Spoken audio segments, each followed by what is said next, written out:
प्रयागराज अमृत दर्शन, जो कि यहाँ गंगा जमुना सरस्वती पावन धाम, हनुमान वीर बजरंग बली का दर्शन होता है। साक्षात गंगा जमुना तीनों माताएं यहाँ बहती हैं। भगवान लड़ते लड़ते दुश्मनों से यहाँ अमृत गिरा दिए थे। सभी दोस्तों से महादेव भोलेनाथ, सभी मित्र, सभी दोस्तों से, ये तीर्थों में सबसे बड़ा धाम है जिसे कहते हैं प्रयागराज। यहाँ के हनुमान इतने बलशाली थे कि अंग्रेज अपनी पूरी ताकत लगा दिया था उस स्थान से हिलाने की, मगर हिला नहीं पाया। वीर बजरंग बली का रूप अथाह बलशाली है, मगर यहाँ अमृत कैसे गिरा? दुश्मनों से लड़ते लड़ते भगवान के हाथ से अमृत गिरा। ये धरती धन्य हो गई, यहाँ के लोग भगवान के रूप।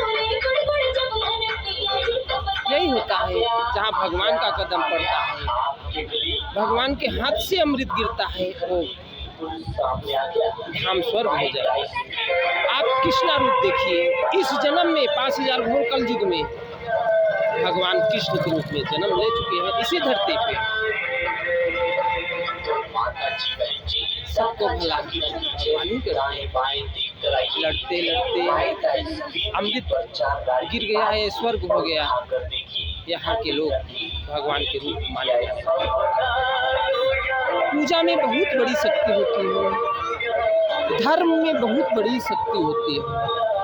हमारे आपका जीवन बड़े भाग्य से जन्म मिलता है। ये संसार है, यहाँ बड़े छोटे सबका धाम है।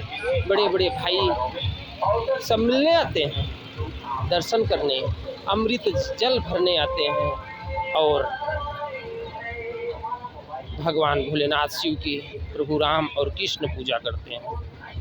संसार के भला, संसार के मालिक, उन्हीं के हाथ से ये अमृत गिरा था कि ये धरती पावन धाम अमृत दर्शन हो गया। अथाह बलशाली जहाँ के कृष्ण रूप में जन्म हुआ, इसी प्रयागराज की धरती पे जहाँ नाग देवता रहते हैं। रूप आप ही का भगवान का रूप होगा, मगर आप खुद भी नहीं पहचान पाओगे कि हम भगवान के रूप हो गए। उसके साथ साथ माँ भी जानती है, गर्भ से ही माँ जानती है कि भगवान का जन्म इसी प्रकार से हुआ था। भगवान प्रभु राम और कृष्ण का 16 अवतार हुआ था। किस रूप में कहाँ मिलेंगे? आप मंदिर की पूजा करते रहिए, मूर्ति की पूजा करते रहिए, पत्थर के पूजा करते रहिए, गंगा जमुना सरस्वती का पूजा करते रहिए। पूर्ण रूप से हर जगह जगह आपको भगवान दर्शन देंगे। जय श्री राम, जय श्री कृष्ण।